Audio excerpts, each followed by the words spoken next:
बिस्मिल्लाहिर्रहमानिर्रहीम। अस्सलाम वालेकुम students, welcome to the Allama Iqbal public primary school Kasur class 3।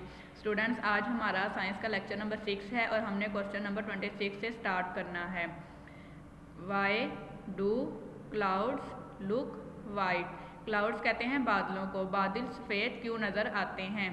Answer है बिकॉज दे रिफ्लेक्ट सनलाइट, क्योंकि ये सूरज की रोशनी की अक्कासी करते हैं। रिफ्लेक्ट का मीनिंग है अक्कासी करना, सनलाइट सूरज की रोशनी का, इसलिए बादल जो है वो वाइट नज़र आते हैं। क्वेश्चन नंबर 27 है what are cirrus clouds? Cirrus clouds क्या है? आंसर है these clouds lie above 20,000 feet. ये बादल 20,000 फीट ऊंचे हैं। They indicate fair weather. Indicate का मीनिंग है निशानदेही करना, फेयर वेदर साफ मौसम की, और ये साफ मौसम की निशानदेही करते हैं। क्वेश्चन नंबर 28 है व्हाट इज माउंटेन? माउंटेन कहते हैं पहाड़ को। पहाड़ क्या है?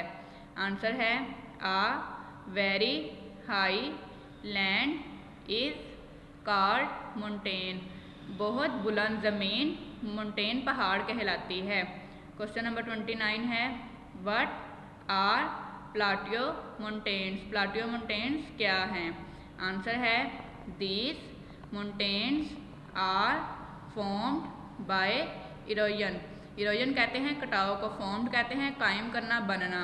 ऐसे पहाड़ जो कटाव की वजह से बनते हैं वो प्लाटियो माउंटेन्स कहलाते हैं। क्वेश्चन नंबर 30 है right uh few sentences about mountains? पहाड़ के बारे में हमने कुछ जुमले लिखने हैं। आंसर है a very high land is called mountains. बहुत बुलंद ज़मीन पहाड़ कहलाती है। Mountains are covered with snow and glaciers. और ये पहाड़ बर्फ़ और कहकशाओं के साथ ढके हुए हैं। कवर्ड का मीनिंग होता है ढके हुए, स्नो का मीनिंग है बर्फ़, और ग्लेशियर्स का मतलब है कहकशाओं। ये पहाड़ जो हैं वो बर्फ़ और कहकशाओं के साथ ढके होते हैं।